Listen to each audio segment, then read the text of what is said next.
What's up, guys? I published a video a while back titled How to Do Your First Pull-Up, where I stress the importance of doing pull-up negatives. So if you haven't watched that video yet, definitely go do that first. Well, I got a few comments on that video from some of you asking about how many reps you should be doing, how many sets you should be doing, as well as how often you should be training. So today I'm going to be showing you a few different workout options to train for more pull-ups. But before we get to that, I'm only 17 subscribers away from 100 subscribers, which would allow me to officially change the name of my channel. So if you'd be so kind, please consider subscribing to the channel so you can enjoy the future of Cinnabar calisthenics.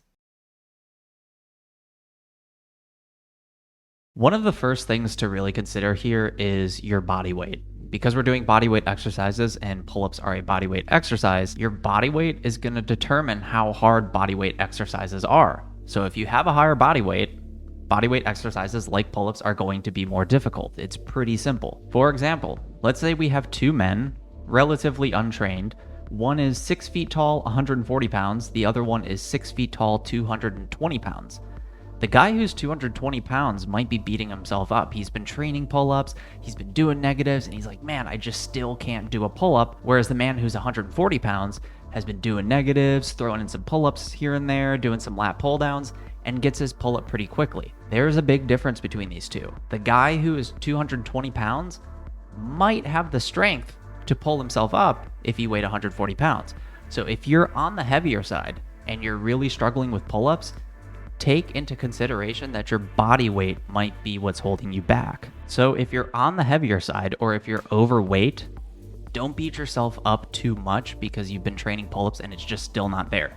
Your weight is going to be a huge factor in how easy or difficult it's going to be to get your first pull-up. And I can say this from my own experience. Last year, my weight was anywhere from like 155 pounds all the way up to 180, 85. And the difference between doing a straddle planche at 185 versus 155, if I weigh 185, I can't really do it, I'll be honest. But once I'm in like the 160s, I can do a straddle planche. So the strength might be there, but your body weight is just too high to do that movement. Now that doesn't mean just because you can't do an exercise or you can't do a skill that you should just cut weight or start losing weight.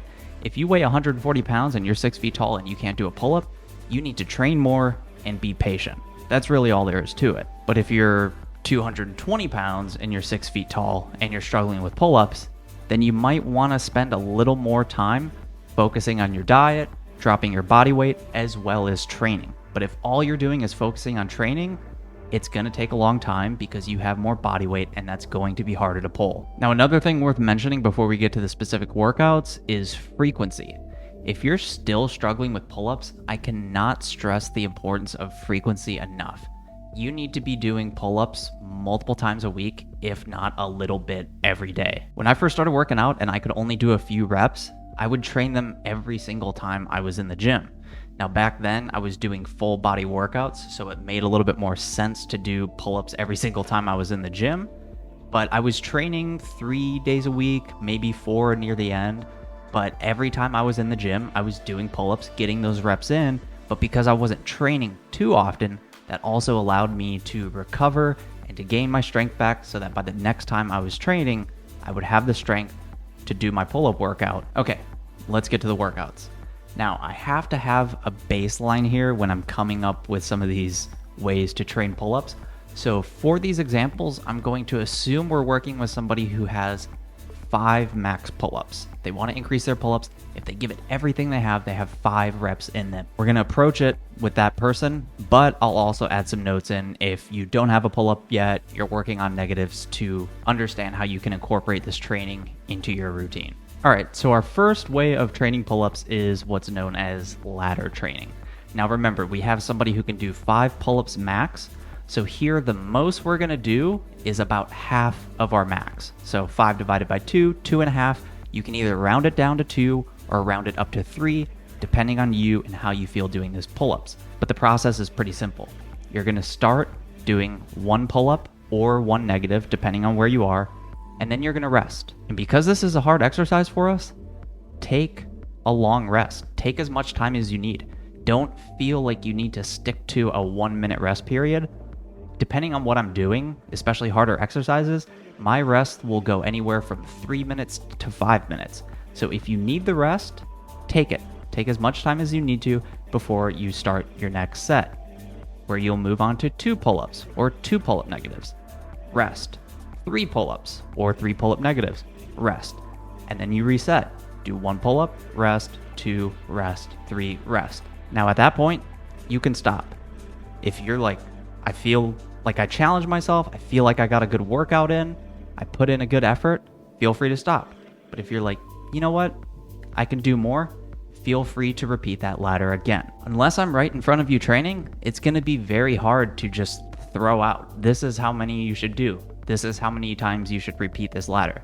Be honest with yourself, push yourself, but don't push yourself so far that you're just absolutely trashed and you can't do another workout for another week. But don't feel too glued to this. Let's say you can do 5 pull-ups, but 3 seems a little too hard. Then just do 1, 2, 2, 1, 2, 2, and repeat that. And then eventually try to go to 1, 2, 3. So don't feel too glued to this. It's a rough guide. You are the one that has to determine what's realistic for you. The next option at our disposal is what's known as pyramid training. Very similar to ladder, just kind of changing the structure a little bit. Rather than going up and then resetting, you're going to go up and then reverse it. So going back to our person with 5 pull-ups as their max, we're going to cut that in half, round up to 3. You can round down if you want, but very similar to ladder, we're going to do 1 pull-up or 1 negative and then rest for as much time as you need. Then we'll do 2 pull-ups or negatives, rest, 3 pull-ups or negatives, rest, and then we'll just reverse it. Go back down to 2, go back down to 1. Now, if that leaves you feeling like you got in a good workout, stop there.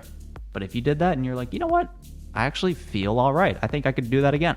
Then go for it. And now we have Grease the Groove. You might see this shortened to GTG, but with the Grease the Groove method, what we're going to be doing is doing pull-ups, but often. And this isn't necessarily going to take place in a gym. It can happen in your house, wherever. Similar to the other two, the pyramid and the ladder, you're going to take your max pull-ups and divide it by 2. So 2.5, it can be 2 or 3, depending on what you want. And then every hour, on the hour, let's say you're working, every hour set a timer. And when that timer goes off, you're going to do 2 or 3 pull-ups or 2 or 3 negatives, whatever you want to do. And then you're not going to do anything until the next hour hits. And then you're going to do 2 or 3 more pull-ups. And you're just going to repeat this throughout the day. So this is a good way to get your pull-ups in, get that frequency up, without having to concern yourself with like sets and rest times. You just do it periodically throughout the day. And again, if an hour is too frequent for you, then change it to an hour and a half, 2 hours, whatever it is that you need to do to feel rested and to get those reps in. But one note here is to be mindful of recovery. Because you're going to be doing them often and you're going to be doing them throughout the day, the next day, if you're like, oh my God, my back, my arms, like everything hurts, and you did it, let's say every hour on the hour for 8 hours, then maybe you need to cut that back a little bit. Maybe bring it down to 6 or 4. The point here is that you got to experiment. You have to get in the number of reps that you can while still feeling good the next day to where you can do that over and over again. Another note here about Grease the Groove is to be mindful about your other training. Now, if you're only training pull-ups and you're only doing Grease the Groove, you have nothing to worry about here. But if you're doing a workout in the morning and then you come home and you grease the groove all day with pull-ups, and the next day you feel bad, well, you're doing a lot. You're doing a full workout and then you're doing a lot of frequency with pull-ups. So it would make sense that your recovery is going to suffer. So if you're going to do Grease the Groove, it should kind of be your highest priority. It should either be the sole focus of most of your training, or if you're going to train in addition to Grease the Groove, be mindful of your other training and maybe dial that back a little bit because you're going to be putting in so many reps of pull-ups every hour or however frequently you're going to do them. Similar to Grease the Groove, we also have what I'm calling the bathroom hack. This is where you have some sort of stimulus to determine that you should do pull-ups. Rather than setting a timer on your phone and having that go off every hour, hour and a half, instead you come up with some sort of stimulus in your house or in your environment that lets you know, hey, it's time to do pull-ups. A good example of this is going to the bathroom. Every time you go to the bathroom or every time you walk past your bathroom, do 2 or 3 pull-ups. Now you could say, well, isn't this basically the same thing as Grease the Groove? And it kind of is, but again, sometimes you just need minor variations to make this a little bit more approachable and feasible for you. So setting a timer on your phone every hour, hour and a half might feel like a lot. Your timer goes off, you're like, oh my God, it's already been an hour. Whereas something a little more subtle, just walking by your bathroom, might be a little bit more approachable and less intimidating to do throughout the day. Excuse the horrible production value here, but as you can see, I have a pull-up bar on my bathroom door. Get yourself a mounted pull-up bar like that, install it on your bathroom door, and then it's right there in your face every time you go to the bathroom, and you know it's time to do pull-ups. And if you want that exact pull-up bar, I'll have a link in my description.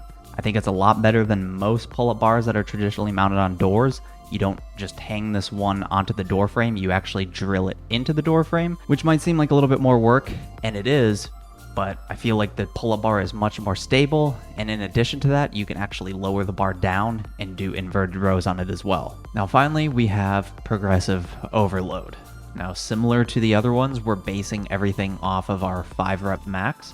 So for week 1, all you're gonna do is do 3 reps or 2 reps if you want to for 3 sets. So 2 reps, 2 reps, 2 reps, or 3 times. Then the following week, just increase one of them. Rather than trying to bump everything up to 4 or bump everything up to 3, we'll just take our first set and have that one be higher. So we'll go for 4 reps on the first one, then do 3 reps after that.